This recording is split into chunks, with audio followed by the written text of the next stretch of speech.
আজকে ২.৫ ঘন্টা ভ্যান চালিয়ে দেখব কত টাকা ইনকাম করতে পারি। বাসা থেকে বের হয়ে কিছুক্ষণ ঘোরাঘুরির পরে এখানে কিন্তু একটি আন্টিকে পেয়ে যাই, যে কিনা একটু সামনেই নামবে মিজান ক্রসিং এ। তো চলো আন্টিকে নামিয়ে দেওয়া যাক। ধান চালায় ভিডিও করে কি সুন্দর বাগান, আমার ভালো লেগেছে। একটু সামনে যেতেই কিন্তু এখানে একটি আঙ্কেলের সাথে দেখা হয়ে যায়, যে কিনা ফুলবাড়ি কেটে যাবে। তো চলো আঙ্কেলকেও নামিয়ে দেওয়া যাক। কিছুক্ষণ পরে কিন্তু আমরা চলে আসি মিজান ক্রসিং এর সামনে। তো মিজান ক্রসিং এখানে আন্টিকে নামিয়ে দেওয়ার পরে আন্টির কাছ থেকে ভাড়া হিসেবে 20 টাকা নিয়ে নিই। তো পিছনে দাদা রয়েছে এবং দাদার ভাড়া নিয়ে কিন্তু ভাড়া মোট 20 টাকা আসে। তো 20 টাকা নিয়েই আমি কিন্তু রওনা করি আবারও ফুলবাড়ি গেটের উদ্দেশ্যে।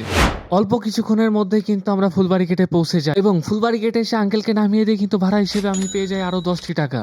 তো চলো আরো কোনো প্যাসেঞ্জার পাওয়া যায় কিনা। কোথায়? কিছুক্ষণের মধ্যে কিন্তু আমি আবারও একটি টিপ পেয়ে যাই আলিয়া মাদ্রাসার সামনে। তো চলো আলিয়া মাদ্রাসার সামনে কাকিকে নামিয়ে দেওয়া যায়। আমার বোন দাঁড়ায় রয়েছে, বুঝছেন? কিছুক্ষণ পর কিন্তু তাদের গন্তব্যস্থানে আমরা চলে আসি এবং তাকে নামিয়ে দিই। তো নামিয়ে দেওয়ার পরে সে কিন্তু আমাদের ভাড়া হিসেবে 10টি টাকা দিয়ে দেয়। কিছুক্ষণের মধ্যে কিন্তু আমরা রেলিগেটে চলে আসি, আর রেলিগেটে আসার পরে আমার বোনের সাথে দেখা হয়ে যায়। ও যাবে হলো মূলত কলেজে। ও এই রাস্তায় প্রথমবার এসেছে, এই জন্য রাস্তা চিনছিল না। তারপরে আমি রাস্তা পার করে দিয়ে ওকে গাড়িতে উঠিয়ে দিই এবং রওনা করি নতুন কোনো প্যাসেঞ্জারের উদ্দেশ্যে।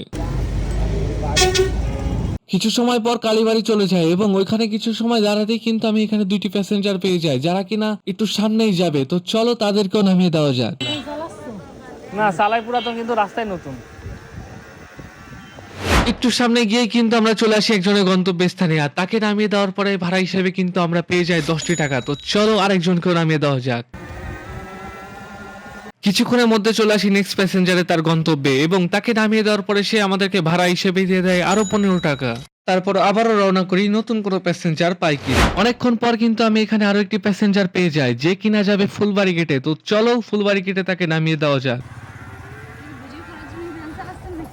ফুলবাড়ি গেটের একটু আগেই কিন্তু আমি এখানে আরো 2টি প্যাসেঞ্জার পেয়ে যাই, যে কিনা একটু সামনেই যাবে। ভাই এতে একটু খেটে গেলে হয় তো সমস্যা কি ভাই? সমস্যাটা আমার তো লাভ। তারপরে আমি তাদেরকে ভ্যানে উঠিয়ে নিয়ে রওনা করি ফুলবাড়ি গেটের উদ্দেশ্যে। ফুলবাড়ি গেটে এসে সবাইকে নামিয়ে দিই এবং এক এক করে সবাই আমাকে ভাড়া দিয়ে দেয়। তো আমার ভাড়া এখানে মোট আসে 20 টাকা। টাকা পকেটে গুজে তারপরে আবারও রওনা করলাম নতুন কোনো প্যাসেঞ্জার পাই কিনা। তো চলো অনেকক্ষণ যাবত ঘোরাঘুরি করার পর এখানে কিন্তু অবশেষে আমি একটি প্যাসেঞ্জার পেয়ে যাই, যাকে নিয়ে আমি রওনা করি রেলিগেটের উদ্দেশ্যে। কিছু দূর যেতে না যেতে কিন্তু আমি আরো একটি প্যাসেঞ্জার পেয়ে যাই। তো ওই ভাইকেও কিন্তু আমি আমার ভ্যানে উঠিয়ে নিই এবং আবারও রওনা করি। অল্প কিছু সামনে যেতে কিন্তু আমি আরো একটি প্যাসেঞ্জারকে পেয়ে যাই, যাকে কিনা আমি আবারও আমার ভ্যানে উঠিয়ে নিই এবং রওনা করি রেলিগেটের উদ্দেশ্যে।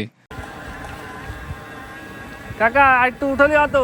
তারপরে আমরা একটানে চলে যাই রেলিগেটে, আর রেলিগেটে এখানে সবাইকে নামিয়ে দেওয়ার পরে আমাদের মোট ভাড়া আসে 25 টাকা। তারপরে আবারও রওনা করি নতুন কোনো প্যাসেঞ্জার পাই কিনা।